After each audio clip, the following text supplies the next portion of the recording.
Javier with the Libertarian Investor, and we're not doing a full insomnia podcast today. I had done one originally in my car, and I planned on doing it outside, but it was too cold, so I had network difficulties, so we canceled that. I just wanted to do a quick recap. This week was very crazy.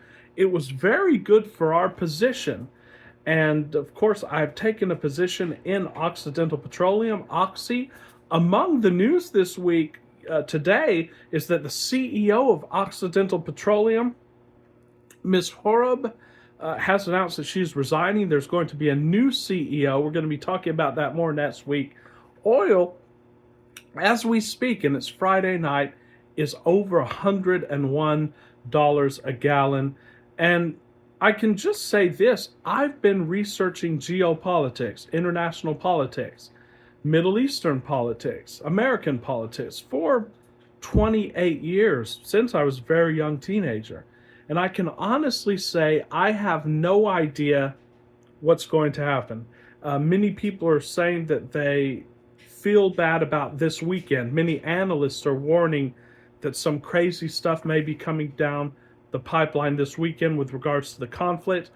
I have no idea. I don't want to pretend to know. I pray that things calm down. In an ironic twist of news, this conflict is benefiting Russia. These high oil prices are benefiting Russia. It's helping them balance their budget. And there are going to be a lot of new investment opportunities coming down the pipeline. It is detrimental to the dollar. I think that Trump actually let it slip earlier this week that it's detrimental to the dollar in the long term. Precious metals, I think, have bottomed this last week. So, and again, this is not investment advice, but what I would tell somebody if I were trying to educate them is that I would continue with precious metals because they may have seen a bottom last week, and the events that are coming up, the inflationary events, are very bullish for gold, are very bullish for silver, even though short term it may seem that people haven't been resorting to the precious metals. I would continue investing in oil. Oil has a lot higher to go. And the main thing that I tell people on my podcast is if you don't have food storage, if you don't have a personal plan of action in case shortages arise, in case things get bad in the day-to-day economy in the grocery stores, don't invest anything in paper items. Don't try to invest in the stock market. Right now, prioritize getting prepared. There are food shortages in Australia right now. There are food shortages in the Philippines right now. There are stories and rumors that trucks in Australia, for example, are just stopped because they can't fill up with gas.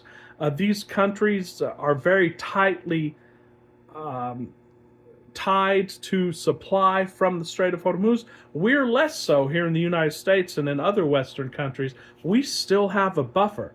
But as I was listening to some analysts say, and as is my own opinion, even if this conflict were to end on Monday, even if the best case scenario were to happen, that we found an off-ramp, the damage is done for the next few months, ladies and gentlemen. We're going to see higher energy prices.